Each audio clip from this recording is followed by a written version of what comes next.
Sistema Único de Saúde, o SUS, vai disponibilizar até dezembro deste ano um novo tratamento para hepatite C. A doença é transmitida pelo vírus a partir do uso compartilhado de seringas, agulhas, objetos cortantes, transfusão de sangue e também durante a gravidez. Os novos medicamentos vão garantir mais conforto e qualidade de vida ao paciente. A meta do SUS é atender em um ano 30 mil pessoas. Os novos medicamentos para a hepatite C aumentam as chances de cura, diminuem o tempo de tratamento, além de garantir mais conforto e qualidade de vida aos pacientes, com menores efeitos colaterais. Até dezembro, o novo tratamento para hepatite C estará disponível no Sistema Único de Saúde. A meta é atender em um ano 30 mil pessoas. É uma revolução no tratamento da hepatite C, muito parecida que aconteceu com a AIDS, com o surgimento dos coquetéis, né? Nós temos, primeiro, um aumento do percentual de cura de 42% para 90%, uma diminuição do tempo de tratamento de 9 meses para 3 meses. Uma maior facilidade, porque hoje os medicamentos disponíveis são injetáveis e nós passamos a ter o tratamento por via oral.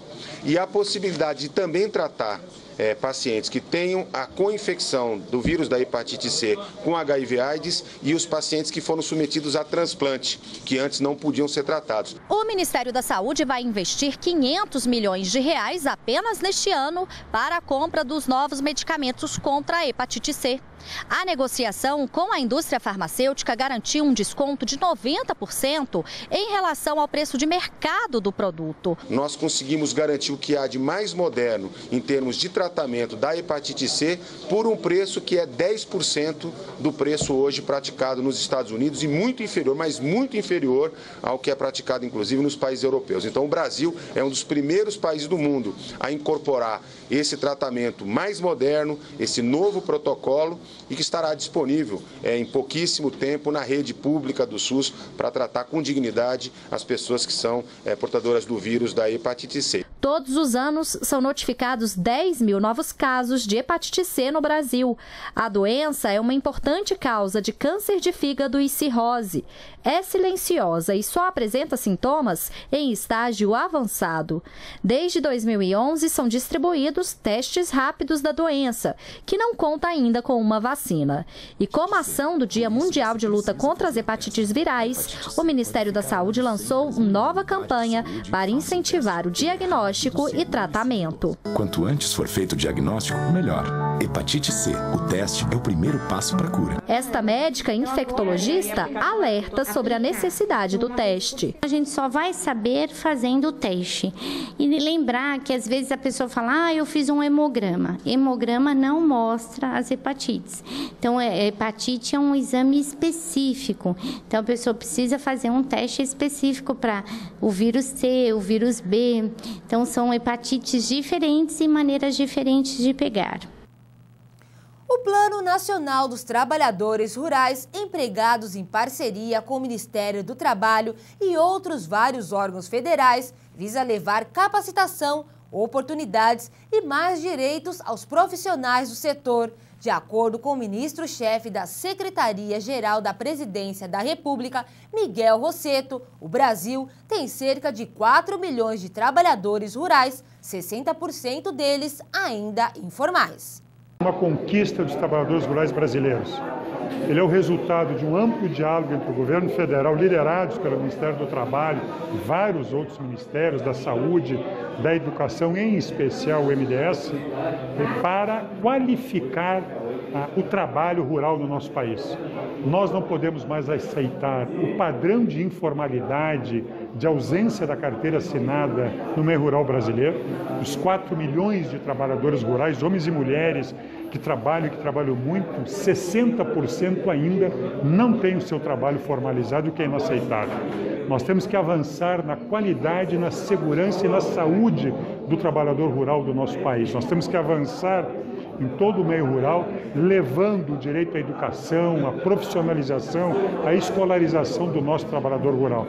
E eu penso que é muito importante esta forma de trabalhar juntos. Acertamos mais, temos maior capacidade de fazer com que as nossas políticas funcionem melhor.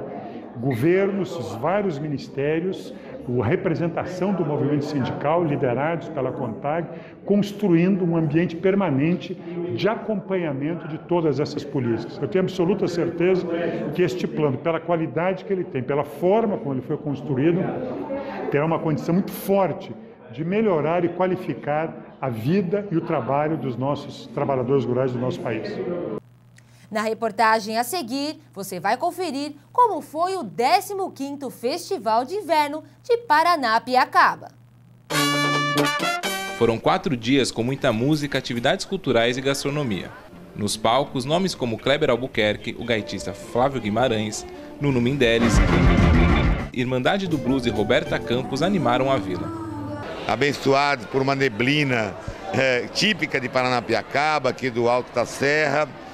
E agora nós estamos aqui, né, no mercado central, onde vários produtores, população que mora inclusive na vila, tem a oportunidade de vender os seus produtos. Essa edição aconteceu em um importante momento da vila, as inéditas obras de restauro através do Parque Cidades Históricas. Quem caminhou pelas ruas de Paranapiacaba pôde ver as obras em execução, seja na biblioteca, nas oficinas ou garagem das locomotivas. Outra novidade foi a candidatura da vila a Patrimônio da Humanidade pela Unesco, inédita no estado de São Paulo. Um público bastante educado, né? A gente percebe que a vila foi bastante respeitada, essa questão do patrimônio, né? As pessoas preservando, valorizando o patrimônio. Então é um evento que realmente deixa a gente muito contente e muito satisfeito. Foram mais de 50 mil pessoas que desfrutaram dessa já tradicional festa andreense, promovida pela Prefeitura de Santo André. Tudo funcionou de forma, eu diria, como um relógio, de forma britânica aqui na Vila Inglesa. Cada empreendimento, show muito bom aqui no Lira, a programação do Sesc, o palco da Rádio Eldorado também no mercado muito bom, lotado o tempo todo. O palco do Instituto Aqua também muito cheio, com os músicos aqui da nossa região, muito jazz, muito blues.